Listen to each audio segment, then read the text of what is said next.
Hello everyone, সবাই কেমন আছেন? ওকে, সো আজকের ভিডিওতে দেখে নেওয়া যাক DaVinci Resolve ভিডিও এডিটিং একদম সহজভাবে।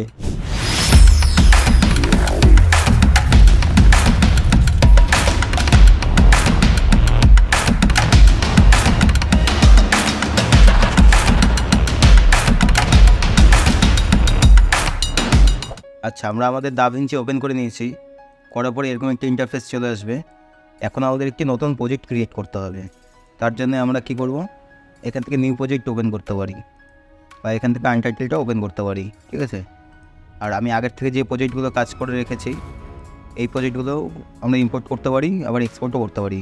এক্সপোর্ট করলে কী হবে, এক্সপোর্ট করলে আমরা আমাদের যেখানে সেভ করতে চাই সেখানে সেভ করে নিতে পারবো। তো আগে আমাদের কাজটা কমপ্লিট করে নিতে হবে। কাজ শুরু করার জন্য আমাদের প্রথমে একটি নিউ প্রজেক্ট নিতে হবে। এখানে ক্লিক করতে হবে, একটা নাম দিতে হবে। এখানে নাম দেওয়ার পরে আমরা ক্রিয়েট করলাম, একটা প্রজেক্ট ক্রিয়েট হয়ে গেলো। এবার আসলো এখানে পেজ, আমরা কোন পেজের কী কাজ সেটা আগে দেখে নিই। প্রথম কাজ হচ্ছে মিডিয়াতে এখানে ফাইল ইম্পোর্ট করার। তো আমরা এটা এখান থেকে করব না। তারপরে কাট, তো মিডিয়াতে ফাইল ইম্পোর্ট করার পরে এখানে কাট করতে হবে ভিডিওগুলোকে, মানে যেই ভিডিও আপনার যতটা দরকার তার জন্য। তো আমরা প্রথমে এই দুটো স্কিপ করে যাব। করার পরে এডিট, এখানে আমাদের মেন কাজ। আমরা এখানেই ফাইল ওপেন করতে পারবো, আর এখানে এডিট করতে পারবো, ঠিক আছে? তারপরে আছে ফিউশন, এখানে অ্যানিমেশনের কাজ। তারপরে আছে কালার গ্রেডিং, যেটা DaVinciর মেন পেজ। এখান থেকে আমরা কালার গ্রেডিং করে নেব। তারপরে আছে ফেয়ার লাইট, মানে এখানে অডিও এডিটিং করার জন্যে। আর লাস্ট যে পেজটা আছে এটা এক্সপোর্ট করার জন্যে। লাইক টোটাল কাজ হওয়ার পরে আমরা এখান থেকে রেন্ডার করে দেবো। এখন চলে আসি আমরা এডিট পেজে, আমাদের এটাই মেন পেজ। তো এডিট পেজে আসার পরে আমাদের প্রথমে একটি প্রজেক্ট ইম্পোর্ট করে নিতে হবে, মানে টাইমলাইন ক্রিয়েট করতে হবে। প্রজেক্টে ইম্পোর্ট করে নিয়েছি। টাইমলাইন ইম্পোর্ট করার অনেক পদ্ধতি আছে। তো প্রথম হচ্ছে আপনারা এই কোনায় সেটিং থেকে এখান থেকে টাইমলাইন ক্রিয়েট করতে পারেন।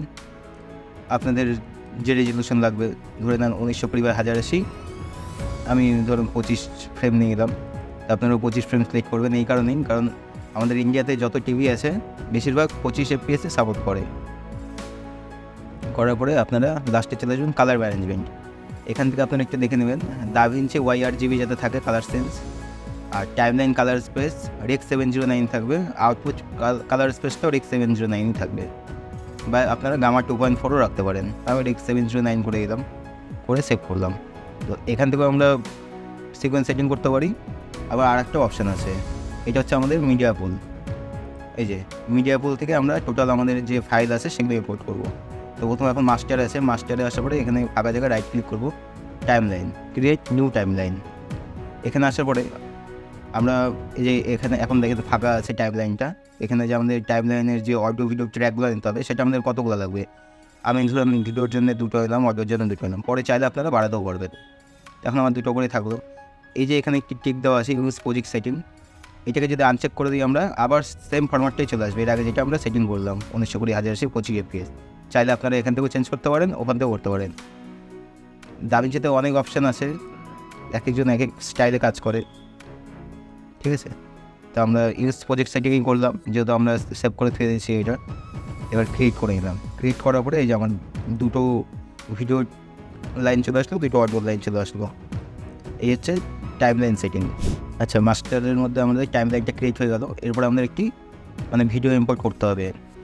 আপনার যতগুলো ভিডিও লাগবে, তো ভিডিও ইম্পোর্ট করার 2টো পদ্ধতি আছে।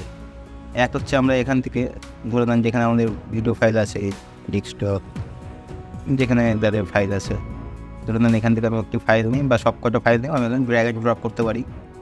ড্র্যাগ অ্যান্ড ড্রপ করাতে চলে আসলো। আবার আরেকটা পদ্ধতি আছে, এটাকে আমরা ডিলিট করে দিলাম। এখানে এই যে মাস্টার আছে, এই ফাঁকা জায়গায় রাইট ক্লিক করে নিউ বিন ক্রিয়েট করলাম। এই নিউ বিনের ভিতরে ঢুকে এখানে এসে আমরা ইম্পোর্ট মিডিয়া করেও আমরা আনতে পারি।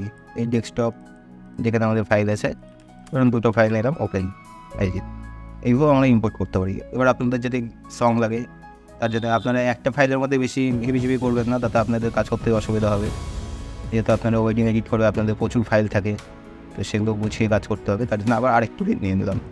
প্রথমে থাকলো মাস্টারে থাকলো সিকোয়েন্স, এখানে চাইলে আপনারা কিছু ওপেন করতে পারেন। তারপরে বিনে থাকলো আপনাদের ভিডিও, তারপরে বিন 2তে থাকলো ধরুন যে আবার অডিও। আমরা এখন অডিও ওপেন করে নেবো। ওইখানে মিডিয়াতে আসলাম, ব্যাক করলাম, যেখানে আমাদের ধরুন অডিও আছে, আমি অডিও নিয়ে নিলাম। এটা হচ্ছে অডিও। এইবার আমাদের টাইম লাইনে অডিও ভিডিও বসাতে হবে। অডিও ভিডিও বসানোর জন্য কী করতে হবে আমাদেরকে, আমরা আরও ভিডিও ইম্পোর্ট করতে পারি চাইলে এখানে যদি লাগে। আবার ব্যাক করলাম, এখানে আসলাম, এরপর আমরা ভিডিওগুলো ইম্পোর্ট করে নিলাম। তো ভিডিও ইম্পোর্ট করার পরে আমরা বসাবো এখন থেকে ভিডিও। কোন ভিডিও নেই, আচ্ছা ধরে নেন এই ভিডিওটি আমরা নেবো। এবার ভিডিও কোথা থেকে কোন পর্যন্ত নেবো সেটা দেখতে হবে। ধরে নেন এখান থেকে নেবো, এখানে এসে আমরা আই টিপলাম।